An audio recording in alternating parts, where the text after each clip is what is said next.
그의 지혜 무궁하며. 대적의 비웃음에도 일어나라. 오늘 8절에 있는 말씀을 가지고 제목을 했습니다. 언제나 비웃음이 있는 것 같습니다. 우리를 믿는 자들은 어떻게 대처해야 될지 한번 보도록 하겠습니다. 오늘 본문은 그 남왕국 유다의 구원과 심판에 대해서 예언한 미가 선지자의 글입니다. 여러분, 선지자, 예언자 이야기하다 보면 오늘날 많은 사람이 그 예언자라고 그러면 미래를 미리 알아맞히고 앞날에 길흉화복, 뭐가 좋은지 뭐가 나쁜지 알려주는 점쟁이 같은 사람을 먼저 떠올립니다. 그러나 구약 성서에 나오는 예언자들은 미래의 사실을 알아맞히는 사람들이라기보다 하나님의 뜻을 대신 전하는 사람을 의미했습니다. 하나님의 뜻을 대신 전하는 사람. 그래서 프로페테스라는 그 원어에서 나온 그 영어로도 프라펫이라고 그러거든요. 이 의미는 어떤 의미냐면 어떤 사람을 대변하는, 특히 신을 대변하는 사람의 뜻이 있습니다. 신을 대변하는 사람의 뜻. 그래서 예언자라 하면 무슨 말이냐면 하나님을 대신해서 말하는 사람. 가르스 메신저라고 할 수 있겠죠. 메신저예요. 하나님의 말씀을 전하는 사람입니다. 그래서 이것을 좀 구체적으로 풀어서 말하냐면 예언자는 백성 앞에서 하나님의 이름으로 하나님을 대신하여 하나님의 말씀을 전하는 사람인 것입니다. 하나님을 이용하는 사람이 아닙니다. 근데 많은 이들이 좀 여기에서 오용이 되죠. 그렇죠? 하나님을 이용하죠. 아닙니다. 예언자는 백성 앞에서 하나님의 이름으로 하나님을 대신하여 하나님의 말씀을 전하는 사람인 것입니다. 그래서 예언자들은 하나님의 영에 이끌려서 하나님의 뜻과 그분의 뜨거운 마음을 전하는 대변자들이라고 할 수 있습니다. 이게 주님의 마음을 알기 위해서는 사실 여러분 선지자서를 읽어보면 주님의 어떤 마음인가를 가장 알 수 있습니다. 근데 우리는 선지자서를 알겠지만 참 힘든 상황들이 많잖아요. 그러다 보니 우리도 같이 힘드는 거는데 그 상황 속에서 주님의 마음이 그렇다라는 겁니다. 그리고 예언자들은 역사 속에서 세상 사람들이 행한 잘못을 질타하고 바른 삶을 살도록 인도하는 하나님의 말씀을 선포하는 사람들입니다.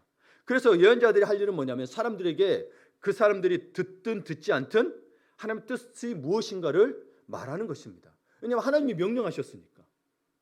듣든 안 듣든 해야 돼요. 근데 여러분 한번 우리 현실적으로 좀 생각해 봅시다. 인간 세상에서 하나도 가감 없이 있는 그대로 하나님 뜻을 선포한다는 것은 때론 곤혹스럽고 액톨바이가 되는 고통이 뒤따르기 마련입니다. 여러분 기도하신 분들 아시겠지만 정말 주님이 감동을 주셔서 말을 전했는데 여러분 무시당할 때도 많고 어떻게 그렇게 사냐고 말할 때도 많고 아니 뭐 엄마나 아빠나 그렇게 사세요 이렇게 할 때도 많죠. 아니 권사님이나 장로님이나 그렇게 사세요. 아니 사람이 어떻게 그렇게 합니까? 아니 하나님이 전화로 해서 전했는데도 불구하고 이게 참 쉽지가 않습니다. 근데 선지자들이 다 그랬죠. 선지자 보면 그렇습니다. 그러니까 여러분 과거부터 지금까지 숱한 인간들이 평화와 풍요를 예고하고 듣기 좋은 말로 대중 앞에서 아첨을 하고 그러면 대중들은 그런 그들의 말에 반응을 하며 좋은 말한다고 좋게 나타냈습니다. 하지만 예언자들은 어떤 예언을 하게 되냐면 봐보세요. 우리 성경에 나오는 예언자들은 물론 하나님 복을 주신다는 이야기를 합니다. 그러나 예언자들이 나타났던 시기가 보게 되면 이들이 하나님의 말씀을 듣지 않을 때가 거의 대부분입니다. 그러다 보니 뭔 이야기를 하냐면 재앙과 역병과 고통 심지어 나라가 파멸된다고까지 예고했어야 했습니다. 그러니까 백성들이 좋아했어요? 안 좋아했어요? 안 좋아했던 사실입니다. 그러다 보니까 좋아하지 않았고 그러는 우리 잘 먹고 잘 쓰고 있는데 뭐하는 짓이냐 하면서 비웃었고 심지어는 뭐냐면 폭력까지 행사했습니다.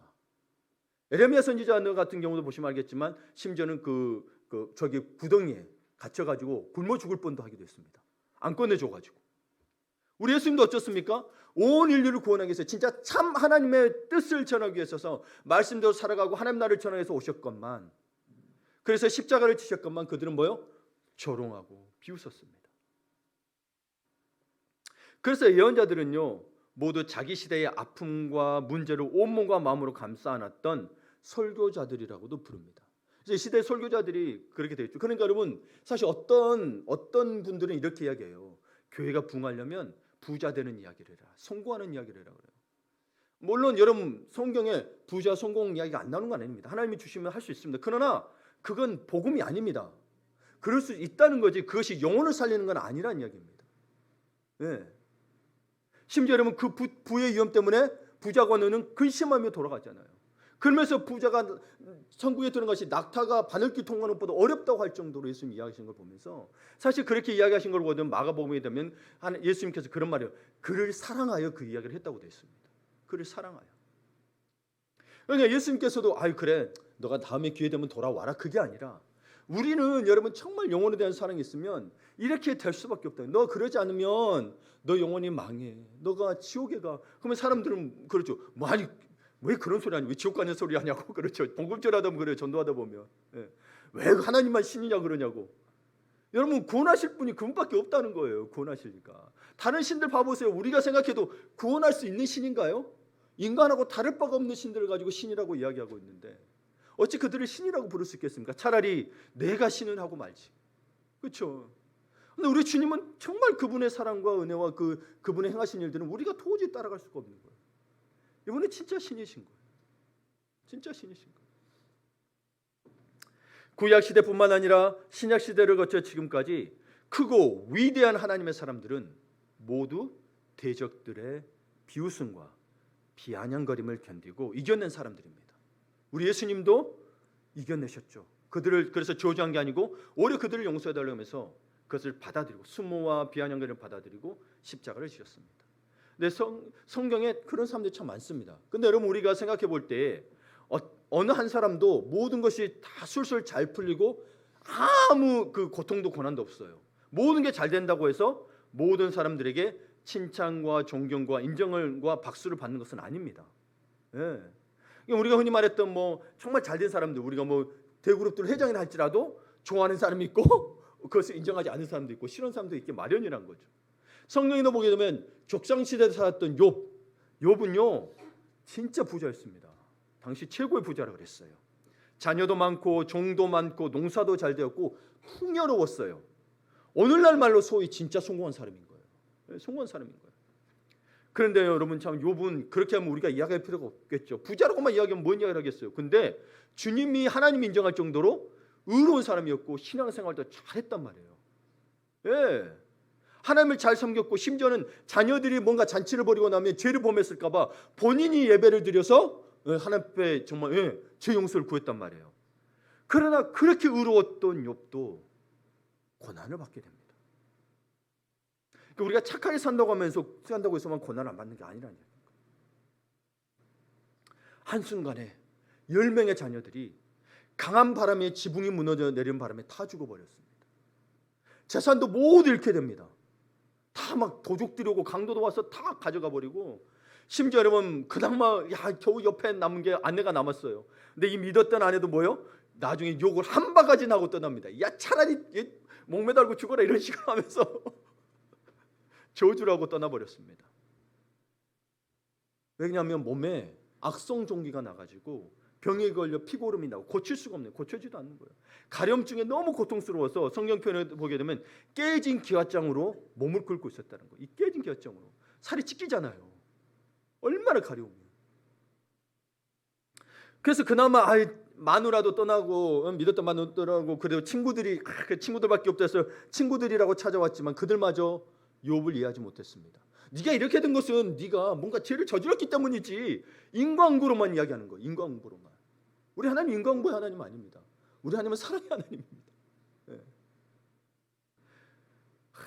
심지어 어떤 사람들까지 찾아오면 한참 수준이 낮은 젊은이들까지 찾아와서 이 욥을 비웃습니다. 그래서 욥기서 30장에 보게 되면 보세요. 그러나 이제는 나보다 젊은 자들이 나를 비웃는구나. 여러분 정말 의롭게 살았어요.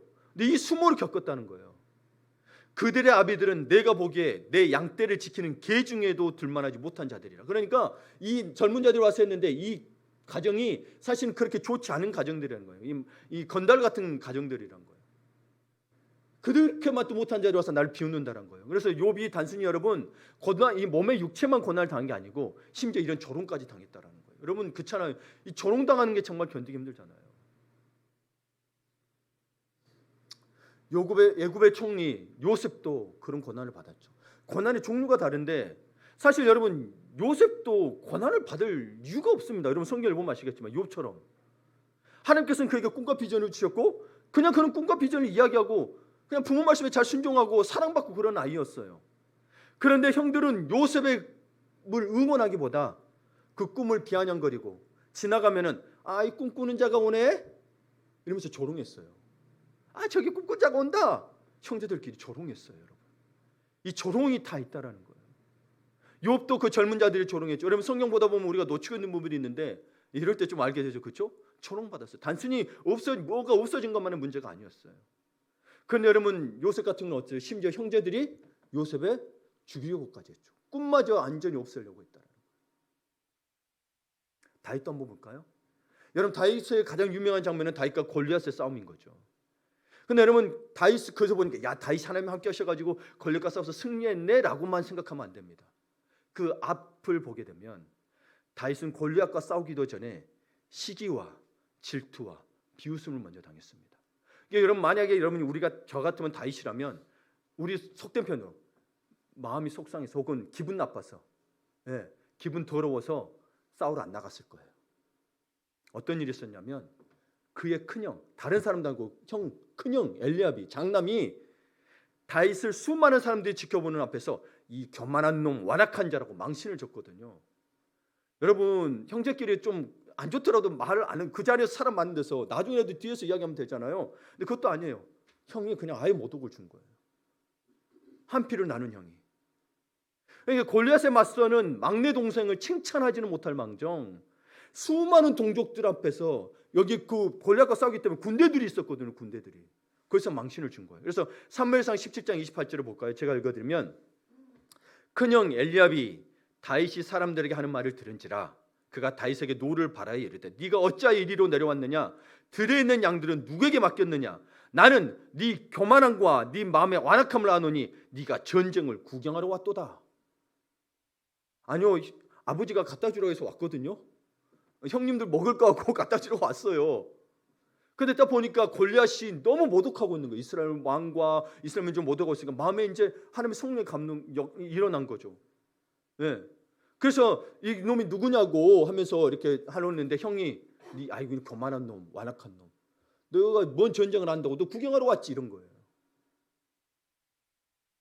그러니까 소년 다윗이잖아요. 소년이고 막내요 그 집에서. 그리고 골리앗과 이 혈투를 벌이기 전 친정과 그리고 사울 왕이 비웃음을 당해야만 했습니다. 사울 왕은 어떻게 비웃었냐면 그러니까 나간다 그러니까 사울 왕이 자기 갑옷이랑 이 투구랑 다 줍니다. 그러니까 안 맞아요. 그러면서 비웃어요. 이러거든요. 예송이로 여긴 거예요. 네가 나간다고? 그래 한번 나가봐라. 이런 거예요. 여러분 우리도 그런 일들이 있죠. 우리도 가끔 그런 이야기를 듣게 보이는데 식당을 하다 보면은 음식 장사를 하다 보면은 장사가 잘 안 되면 주변에 또 식당들이 같이 동병상련이라고 도와주잖아요. 공깃밥도 빌려주고 뭐 그릇이 필요한 기록도 야채도 막 빌려주고 하는데 그 축인 여기고 잘 도와줬대요. 근데 어느 날 이 집이 좀 잘 된 거예요. 대박이 난 거예요. 쉽게 말해서 대박이 치는 음식점이 되면서 손님이 많이 모이기 시작하면서 문제가 생긴다고 하는 거예요. 뭐냐면 음해하는 소문이 파다합니다. 손님들은 좋다고 온 거잖아요. 그러면 이 음해하는 소문이 누가 냈겠어요? 주변의 사람, 식당들이 낸 거예요. 어떻게 내냐면 저 집은 맛은 좋은데 조미료를 들이붓는데 저 집은 남은 음식을 재활용한대. 보지도 않고. 저 집은 서비스가 형편없대요. 그러면 여러분 왔던 사람도 안 가본 사람은 아직 안 가본 사람은 안 가게 되잖아요. 그렇죠? 이렇게 음해한다는 거예요. 음식점만이 아니래요. 교회도 그런데요. 교회가 점점 부흥하려고 하면 교회가 공격받고 비난받는 경우가 많다고 합니다. 이단이라고 수군거리거나 담임 목사님이 문제가 있다고 하거나 성도들 광신자라고 하질 않나 뭐 사랑을 좀 베푸면은 아이고 야, 돈이 남아 돈이 썩어나냐 이런 식으로 막 이러고 이 나쁜 소문들이 교회를 공격한다고 하는 거예요. 여러분 또 봅시다. 우리 느헤미야 한 8장까지 했었는데 느헤미야도 보게 되면 무너진 예루살렘 성벽을 재건하며 사실 많은 조롱과 회방과 비난을 받았습니다. 그러니까 여러분 진짜 하나님을 믿는다고 할 때 우리가 진짜 믿는다 할 때 이게 없을 수가 없다는 거예요. 하나님의 사람 다 받고 심지어 예수님조차도 비난과 조롱과 해방을 받았다는 거예요. 보세요. 느헤미야는 물론 여러분 그 관리여서 돈을 받았을지라도 여러분 포로 생활에 들어온 이스라엘 민족에는 나라에는 돈이 없잖아요. 돈도 없고 인력도 거의 없다 보니까 참 힘들었을 거예요. 그런데 옆에서 뭐요? 조롱하고 회방하고 비웃는 자들이 있었어요. 산발락과 도비아인데 이들도 사실은 사실은 이스라엘 민족이에요. 다만 섞였을 뿐인 거예요. 사마리아 사람들 지역의 사람들이에요. 예. 그러니 얼마나 마음이 그랬겠습니까? 하나님의 뜻을 하고자 왔어요. 하나님이 말씀하시고 하나님의 뜻을 하라고 해서 명령 대로 왔음에도 불구하고 주변에는 회방과 조롱이 있다는 거예요. 그래서 여러분, 내가 하나님을 하려는데 주변에서 반대하고 조롱해? 그러면 하나님 뜻이 아닌 것보다 이게 아닌 거예요, 여러분. 이런 게 아닌 거예요. 우리도 한번 봐보세요. 무언가 제대로 신앙생활을 하려고 하고 정말 믿음으로 살려고 할 때는 이유 없는 비난과 조롱, 핍박, 고난이 찾아온다는 사실입니다. 그러면 제대로 알고 있음을 알고 시련을 이겨내야 합니다. 포기하는 게 아니고 이겨내야 되는 거예요. 봐보세요. 여러분, 좀 믿으려고 그러면 아이고 니까짓 게? 너 옛날에 안 그랬지? 자꾸 옛날 이야기합니다. 여러분, 여기에 넘어가면 안 돼요. 옛날 이야기에 나는 지금 변해야 돼요. 근데 사단이 자꾸 주변의 사람들이 야, 네 옛날에 안 그랬잖아. 뭐 네가 변한다고? 기분 나빠서 에라 내가 안 믿고 만다 이런 게 아니라, 그럼 과감히 떨쳐내시고 신앙생활을 제대로 하셔야 되는 거예요. 예. 사람은 누구나 원하든 원하지 않든 간에 고난을 겪기 마련입니다. 그러나 그 고난을 어떻게 받아들이고 대하느냐에 따라 삶의 성숙 정도가 드러나게 됩니다. 삶의 성숙함 정도가. 여러분, 고난을 성경 보면 누가 고난을 유의라고 말하는 사람이 있어요? 사도 바울. 로마서 8장 18절 함께 같이 읽어볼까요? 현재의 고난은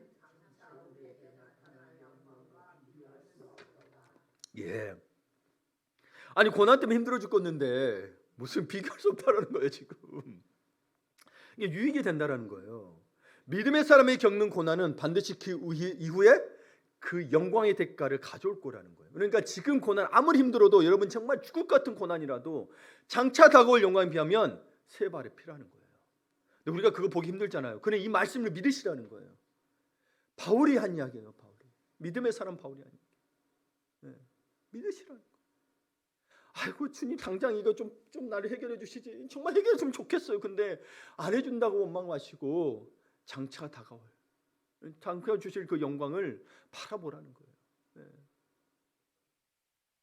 그러니까 우리가 지금 그래서 여러분 우리의 삶을 보라고 되면서 사실 하나님을 잘 믿으려고 해도 그렇고 안 그래도 그렇고 참 하나님 뜻을 행하는 자들에게 대적들이 비웃는다는 거예요. 그럼 대적들이 비웃음을 딱 보게 되면 우리에게 비웃으려고 찾아오는 경우가 있다는 거예요. 성경에 보면 크게 두 가지를 볼 수 있는데 오늘 제가 이야기했던 부분들 뭐 느헤미야 다윗 이야기 다 할 때 어떨 때 찾아오냐면 먼저 두 가지를 볼 수 있는데 첫 번째로 하나님의 사람이 넘어질 때, 그러니까 여러분이 넘어질 때 어떤 말이냐면 조금 뭐랄까요? 성경에 보게 되면 욥과 히스기야도 의로운 사람들이었거든요. 욥과 히스기야 그렇게 훌륭하게 신앙이 좋았던 사람들인데 욥에게도 갑자기 고난이 찾아왔잖아요. 히스기야에게도 정말 하나님 믿음 안에서 자라고 있는데 외세가 침략해 옵니다. 18만 5천 명이 적군이 쳐들어옵니다. 아니 하나님 잘 믿는다면서 저게 뭐냐라는 거예요. 그럴 때 비웃는다는 거예요.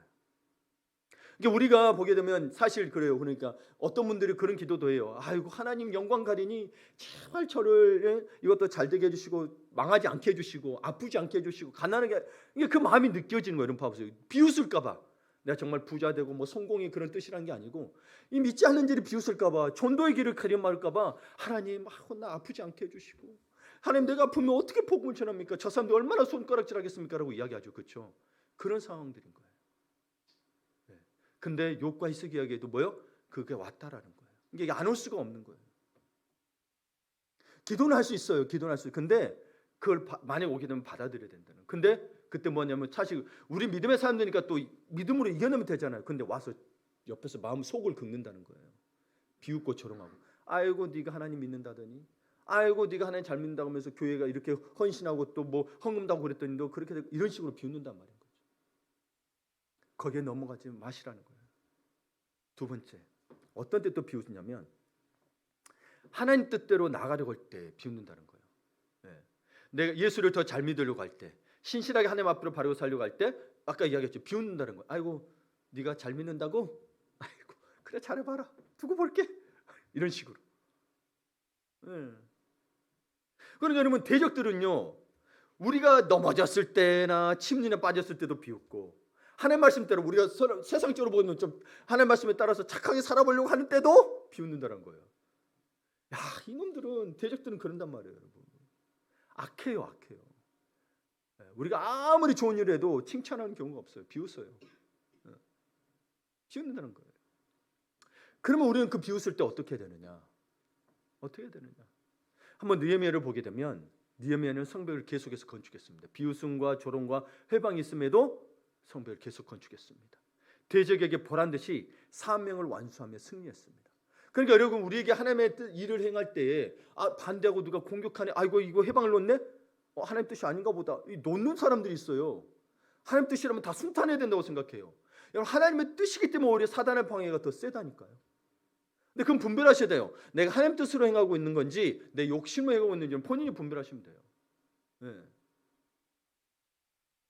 그러니까 느헤미야는 하나님의 뜻을 바꾼 거잖아요. 가서 성벽을 재건할 마음을 주님께서 주셔서 관리직에 잠시 내려놓고 와서 행했단 말이에요. 그이는 결코 멈추지 않았어요. 해방 안 되어서 멈추지 않았어요. 내가 진짜 선한 마음으로 왔더니 내가 정말 거기서는 포도주 맡은 관원으로 내가 편하게 살 수 있는데 내 여기 와서 뭔 고생이냐고. 그렇게 하지 않았다는 거예요. 그렇게 하지 않았어요. 절망하지 않고 끝까지 하나님 뜻대로 그 길을 전진해야 된다는 거예요. 당신의 절망과 포기, 중단과 침체를 바라는 대적 마귀에게 지지 마시기 바랍니다. 그 말한 거, 마귀는 포기하게 만든다는 거예요. 여러분, 한번 이렇게 여러분 마귀에게 지지 말아야 돼요. 우리가 때로는 이런 회방과 조롱이 닥치면 뭘 해야 될지 모를 때가 있잖아요. 이거 맞는 것 같은데 이거 어떻게 될지 미래가 알 수 없잖아요. 한 번은 제가 참 이게 감명받은 게, 여러분 우리 그 가수죠, 김민종. 근데 김종민. 근데 웃기기로도 유명한 김종민이 뭐 인터뷰 언가를 봤어요. 그가 지금 프로그램 하나 중에 1박 2일이 굉장히 오래됐잖아요. 10몇 년이 넘었어요. 근데 지금도 하고 있는데 그에게도 위기가 찾아왔었어요. 근데 그가 그런 인터뷰를 한 걸 제가 들었어요. 그때는 정말 자기가 뭘 해야 될지 모르겠대요. 사람들이 반응도 없고 웃지도 않고 자기가 여기서 뭐 있어야 될 이유도 모르겠더래요. 그러면서 마음에 드는 게, 그래도 불구하고 난 한번 버텨보자. 목적도 목표도 없었어요. 내가 이거 못하면 다른 것도 다 못할 수 있으니 버텨보자. 그러고 났더니 몇 년 뒤에 뭘 받냐? 대상을 받게 됩니다. 연예대상. 그렇죠. 여러분께 우리도 그거예요. 막 해방이 있고 뭐 될지 우리 스스로 목표가 없고 목적이 없다고 생각할 때 이거 하지 말아야 되나, 그게 아니라 우리가 주님 안에 세웠던 것들을 그렇게 위기가 닥칠 때마다 되냐면 우선은 포기하지 않는 게 중요하다는 거예요. 포기하지 않는 게 중요해요. 근데 우리는 해방이 있고 어려우면 그만둬버리지. 이 직장 그만둬야지. 아이고 내 생활이 없네, 직장 그만둬야지. 여러분, 처음부터 내 생활에 찾아지는 건 아니잖아요. 직장 생활. 끝까지 하지 못하고 포기한다는 사실입니다. 이게 여러분이 원하는 길을 때로는 관리님 바라는 그 길들을 못 가게 막는 것도 된다는 사실이에요. 견디십시오. 근데 우리는 하나님이 함께 하신다는 사실이에요. 우리는 하나님이 함께 하신다는 사실이에요. 선하신 하나님이 인도하세요. 저도 그런 때가 있었어요. 근데 어느새 보니까 심지어는 뭐 아닌 것 같아도 왔더니 어느새 벌써 지금 이 자리에 있다라는 거예요. 진짜로. 물론 기도해야 되는 건 맞아요. 근데 우리에게 뭔가 정말 힘이 들면 어떤 목표나 목적도 정하기 어렵잖아요. 그렇죠? 그냥 도와달라고 하는데 뭘 해야 될지도 모르고, 하나님이 이렇게 하라고 주변에 이렇게 하라는데 그것도 내가 듣기지도 않고, 그럼에도 불구하고 하나님을 의지하며 그 자리를 지켰을 때 오더라는 거죠. 그러니 이제 우리는 이런 승리를 위해, 영적 정진을 위해 뭐 해야 되냐면 하나님만 바라보고 기도하며 나가야 된다는 사실이에요. 하나님만 바라보고 기도하며 그냥 나가는 게 아니라, 그냥 견디는 게 아니라 우리의 견디는 것도 나가는 거예요. 그렇죠? 왜냐하면 견디지 않으면 뒤로 빠져버리니까, 침륜에 빠져버리니까, 아무것도 아닌 게 돼버리니까. 근데 하나님을 바라보며 기도하며 견디고 나가야 된다는 겁니다. 남유다의 히스기야 왕이 즉위 14년 때 사네립이 18만 5천 명의 대군을 이끌고 와서 이스라엘을 쳐들어옵니다. 히스기야는 어마어마한 군대를 보고 많이 놀랐습니다. 주변에서도 조롱했어요. 너가 그렇게 하나님 앞에 기도하고 목숨까지 그렇게 하더니 살아나더니 이거 뭐냐? 하나님 살아 계시냐? 이런 거예요. 그러나 히스기야는 먼저 기도했습니다.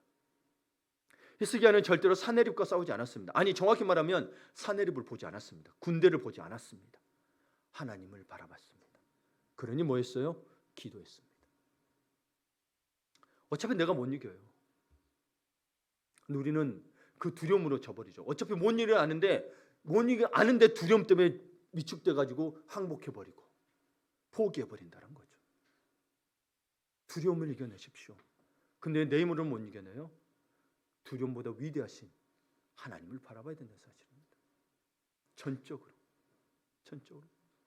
그래서 히스기야의 간절한 기도로 사네립의 군대는 하룻밤 사이에 예루살렘 밖에서 18만 5천 대군이 완전히 진멸되었습니다. 여러분, 우리 한나와 분인나도 봅시다. 한나는 기도의 어머니죠. 그래서 사무엘을 낳은 어머니예요. 한나도 분인나와 싸우지 않았습니다.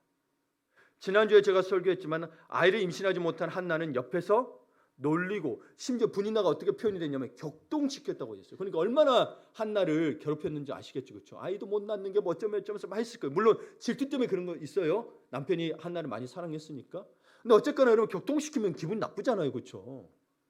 그럼 뭐 해야 돼요? 기분 나쁘니까 머리끄댕이 잡아야 되잖아요. 야, 네가 뭔데 나한테 네가 본처도 아니면서 말이야. 근데 한나가 그러지 않았다는 거예요. 분인나의 자기를 격동시키는 분인나의 머리채를 붙잡는 대신 하나님께 기도의 줄을 붙잡고 기도했다는 사실인 거예요. 네. 우리 살다 보면 머리끄댕이 잡을 일 참 많죠, 그렇죠? 그때 마음을 내려놓고 기도의 줄을 잡아야 됩니다. 12의 혈류병을 앓던 여인처럼 주님의 옷자락만 잡고 늘어졌어요. 한나가 만약 분인나를 상대했다면 그냥 평범한 아낙네에 불과했을 것입니다. 자, 여러분, 다윗도 친형 엘리압의 조롱에 맞서지 싸우지 않았다라는 거예요. 아까 이야기했던 부분을 연결해 보게 되면, 여러분 보세요. 다윗도 친형 엘리압의 조롱에 맞서지 싸우지 않았어요. 만약에 여러분 보세요. 아니, 형이 돼가지고 동생한테 어떻게 그럴 수 있냐고. 아니, 아버지가 시켜가지고 먹을 거 가져왔어요 라고 싸웠다라면 여러분, 골리앗은 눈에 보이지도 않았겠죠. 골리앗은 눈에 보이지도 않았어요. 뭐예요? 그냥 감정 싸움으로 돼버린 거예요. 그러면 우리가 알고 있는 다윗과 골리앗 싸움의 이야기는 여기 나오지 않았을 거예요. 근데 그 어린 다윗이 소년이에요. 근데 형과 맞서지 않았어요. 감정 싸움하지 않았어요. 형이 그러고 나서 뭐냐면 선포합니다. 형은 보지도 않아요. 형이 그만한가 보다. 우리 입장이 솔직히 기분 나쁘잖아요. 형도 둘째 형도 아니고 장남이, 그러니까 기분 나쁘잖아요. 근데 이렇게 선포합니다. 사무엘상 10장 45절 함께 읽어볼까요? 너는 칼과 단창으로 내게 나아오거니와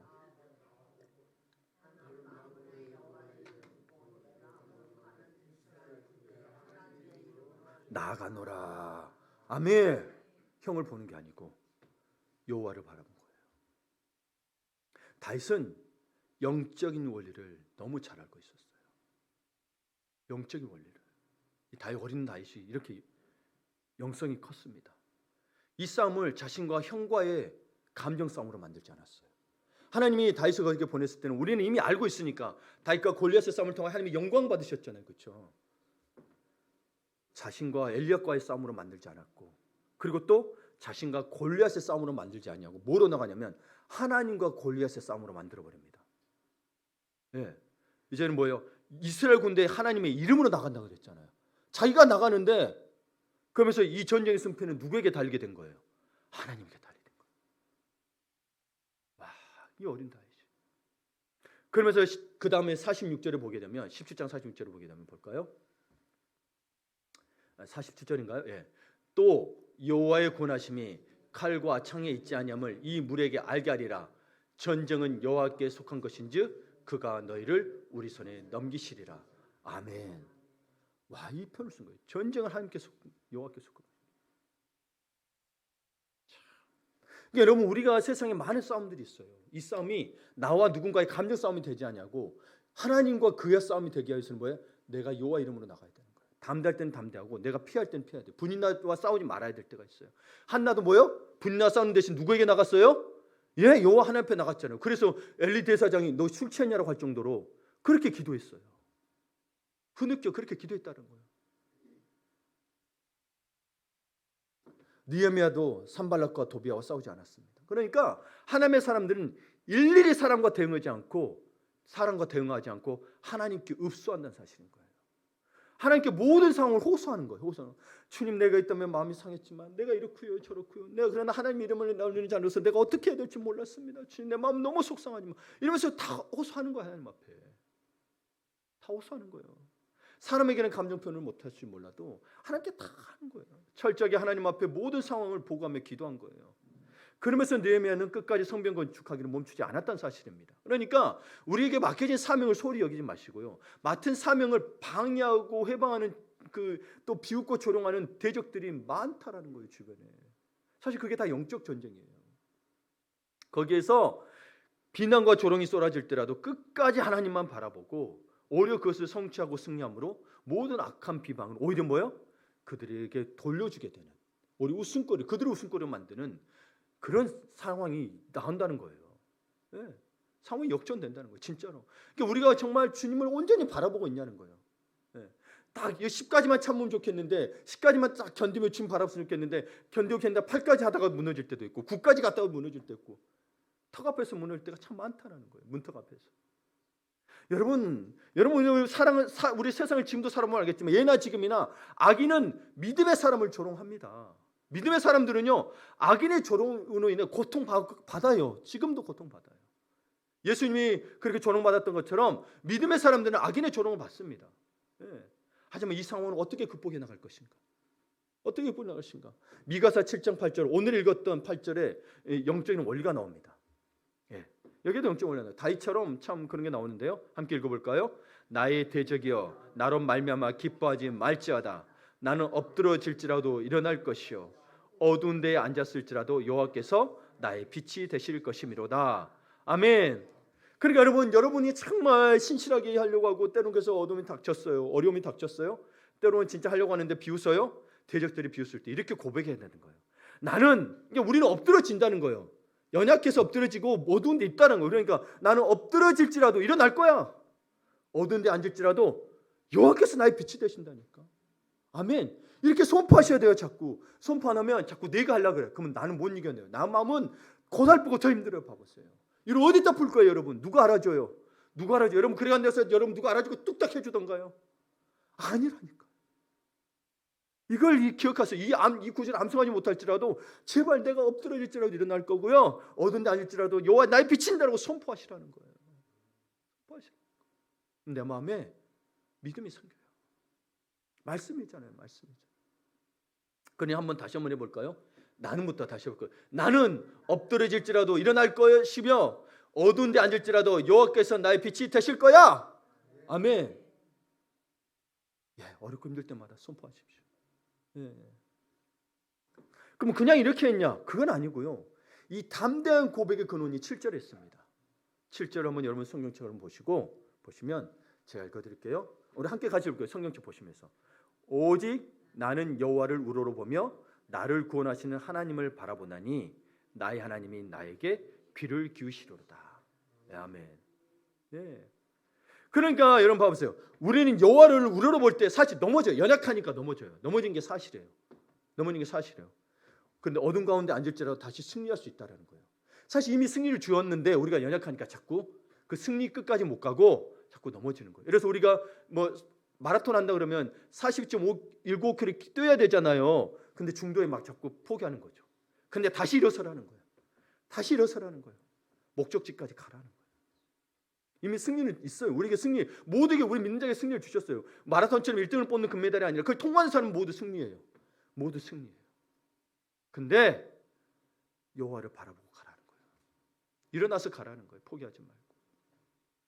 그러니까 오직 여호와를 우러보며 하나님을 바라보기 때문에 승리하니까 대적들이 나로 말미암아 기뻐하지 말라고 선포할 수 있는 거예요. 나는 넘어져도 일어난다니까. 나는 어두운 데 있어도 여호와께서 나의 빛이 되신다니까. 왜? 그분이 하나님이시니까. 자꾸 우리의 연약함으로 우리의 상황이 나빠짐으로 말미암아 위축되지 마세요. 그분은 빛을 잃은 적이 없고 그분의 능력은 사라진 적이 없고 그분의 사랑은 식은 적이 없습니다. 없어요. 그 하나님의 사랑은 식은 적이 없어요. 내가 식은 거지. 그러니 느헤미야처럼 히스기야처럼 욥처럼 다윗처럼 오직 하나님만 바라봐야 승리할 수 있습니다. 그럼 어느 정도까지 바라보느냐? 5절 6절 읽지 않았지만 5절 6절은 여기에서 볼 거예요. 한번 같이 봅시다. 너희는 이웃을 믿지 말며 친구를 의지하지 말며 내 품에 누운 여인에게라도 내 입의 문을 지킬지어다. 아들이 아버지를 멸시하며 딸이 어머니를 대적하며 며느리가 시어머니를 대적하리니 사람의 원수가 곧 자기의 집안 사람이로다. 아멘. 여러분 이미 BC 시기에도 이야기를 했어요. 여러분 예나 지금이나 원수는 자기 집안 사람이라는 거예요. 알아요. 이 말 한마는 그러니까 가족을 멀리해라 그 의미가 아니고, 근데 심지어 친구 부인이라 할지라도 남편이라 할지라도 사람 의지하지 말라는 이야기인 거예요. 핵심은 하나님 의지라는 거예요. 그러면 사람에 대한 기본적인 신뢰와 믿음을 저버리라는 게 아니고 절대적으로 사람을 믿고 의지해서는 안 된단 말인 거예요. 사실 봐보세요. 우리가 여러분 아내나 남편에게 힘든 이야기 할 수 있어요. 도와달라고 할 수 있어요. 근데 그 도움을 전적으로 사람에게, 내 남편에게, 내 아내에게, 부모에게, 또 자녀에게 의지하지 말라는 거예요. 이게 핵심이에요. 하나님 의지하라는 거예요. 근데 사람들은 자꾸 세상 사람들 사람에게 의지하려고, 그러니까 배신했다 그러는데 사람 원래 배신한다니까. 그리고 배신 안 하려고 그래도 내가 능력이 있어야 뭘 하나님처럼 능력이 있어야 해줄 수 있지. 없는데 어떻게 해줘요? 네. 어떻게 해주냐는 거예요. 그렇죠? 해줄 수 있는 게 있을 수 있겠죠. 그러나 정말 힘들 때는 뭐예요? 내가 해결이 불가능하니 온 거잖아요. 네. 근데 오히려 뭐예요? 네가 왜 그랬냐? 그딴 식으로 사니까 그렇지. 야 이거 그것밖에 못했냐? 이런 식으로 뭐예요? 멸시하더라는 거예요. 멸시하더라는 거예요. 오히려 가족이 이렇더라는 거예요. 또는 친척들이 뒤에서 수근수근 대더라는 거예요. 가족이다 보니 대놓고 뭐라게 속상하게 속을 뒤집어 버려. 그러니까 여러분 이 사람들이 나쁘다는 게 나한테 그렇게 한 게 사실인 거죠. 사실은 맞아요. 그런 게 아니에요. 그러니까 그 사람들에게 의지하지 말라는 거예요. 서로 협력하고 도와야 되는 건 사실이에요. 그러나 의지는 서로 도울 수는 있으나 의지는 전적으로 하나님께 하라는 이야기인 거예요. 그래서 시편 42편에도 또 이 고백을 합니다. 내 영혼아 네가 어찌하여 낙심하며 어찌하여 내 속에서 불안해하는가. 너는 하나님께 소망을 두라. 그가 나타나 도우심으로 말미암아 내가 여전히 찬송하리로다. 네, 낙심했는데 찬송하는 거예요. 왜냐하면 하나님께 소망을 두었기 때문에. 낙심 상태예요? 찬송할 수 있어요? 아니요. 없는데 하나님께 소망을 두고 있기 때문에 찬송하는 거예요. 그러니까 여러분 이 42편 5절이 11절에도 똑같은 구절이 두 번 나옵니다. 42절에. 그만큼 중요하고 강조하고 있는 건데요. 그러니까 슬픔 중에 고난 중에 하는 찬송이 진짜라는 거예요. 슬픔 중에 고난 중에 하는 찬송이 진짜라는 거예요. 내가 너무 슬프니까 아무것도 안 나오고 말하기도 싫지만 그래도 하나님을 찬송해야 된다는 거예요. 좋을 때 잘 나갈 때 하는 찬송은 누구나 할 수 있다는 거예요. 좋을 때 잘 나갈 때. 그렇죠. 하지만 고난 중에 하는 찬송은 쉽지 않습니다. 그런데 여러분 고난 중에 하는 찬송이 어떤 게 있는지 아세요? 우리에게 힘과 능력과 위로가 됩니다. 사람들도 그래서 힘들 때면 세상 사람들 힘들 때 뭐 불러요? 노래 불러요. 자기 마음에 막 움직이는 거. 즐거운 노래 부르지는 않지만 뭐예요? 위로가 되는 노래를 찾아서 부른다는 사실이에요. 그런데 우리는 하나님을 찬양하잖아요. 위대하신 그분을 찬양하잖아요. 그러니 여러분 비할 바가 아니죠. 우리가 세상의 노래를 보면서도 위로를 받는데 살아계시고 능력 있는 하나님께서 우리에게 힘과 능력으로 함께하지 않으시겠습니까? 네. 말씀을 마무리 짓습니다. 우리는 왜 그렇게 불안해할까요? 오늘 여러분 말씀을 통해서 들어보이는 왜 불안해하냐면 사람을 의지하고 사람을 바라보니까 불안한 거예요. 상황이 너무 힘들고 상황을 바라보니까 불안한 거예요. 근데 하나님께 소망을 두면 기뻐하고 찬송할 수 있다는 거예요. 그러니 뭐예요? 하나님을 바라봅시다. 네. 하나님께 소망을 둡시다. 네. 하나님은 기록된 말씀대로 우리를 도우십니다. 우리를 도우세요. 다시 고백한 것처럼 전쟁은 나에게 속한 것이 아닙니다. 우리 인생은 전쟁 같다 그러잖아요. 그렇죠? 나에게 속한 게 아니에요. 여러분 저는 목회를 하고 있습니다. 목회도 내가 하는 게 아닙니다. 여러분 우리 신앙생활하고 있지 신앙도 내가 하는 게 아닙니다. 사실 주님이 믿음을 주셔야 하기 때문에 가능하다고 돼 있어요. 사업도 가정도 다 우리가 하는 것 같으나 사실 누구에게 속해 있냐면 하나님께 속해 있어요. 왜냐하면 그분이 주인이시기 때문에. 그래서 여러분 이 하나님이 주권을 가지고 우리의 주인 되시는 사실이 굉장히 중요합니다. 여러분 삶에 하나님이 주인 되느냐 안 되느냐가 예수를 믿어서 회개하고 구세주로 고백했을 때 그때 정말 하나님이 주인이냐 아니냐를 걸 깨달은다면 완전히 달라집니다. 단순히 나를 죄에서 구원했네 수준이 아니라요. 그걸 넘어서는 거예요. 그보다 더 깊은 게 있어요. 그분이 내 삶의 모든 것이 주인인데 온 인류의 시작과 끝도 그분이라고 알파 오메가 되신다는 사실. 그 하나님의 위대하심을 깨닫는 순간 나는 그분을 떠나서는 살 수가 없는 거예요. 그분의 말씀을 순종하지 않고는 견딜 수가 없는. 근데 그분이 위대하지 않으시니까 나는 순종하지 않아도 괜찮은 거예요. 정말 그분이 위대하다면, 여러분 진리를 정말 찾고 있다면, 그분이 진짜라면 여러분 우리가 순종하지 않겠어요? 그래서 순종은 자연스럽게 나오는 겁니다. 나는 오히려 그분의 종이 되기를 원해버려요. 그냥 그분이 말하면 그냥 예의하고 싶은 거예요. 내가 순종해야 될 이유를 찾고 말고가 없어요. 이제 그분이 나의 주인이 되는 순간 완전 믿어버린 거잖아요. 예, 아니요, 내가 생각해보면 그게 없어. 주님 말씀하시니, 주님 말씀하시니.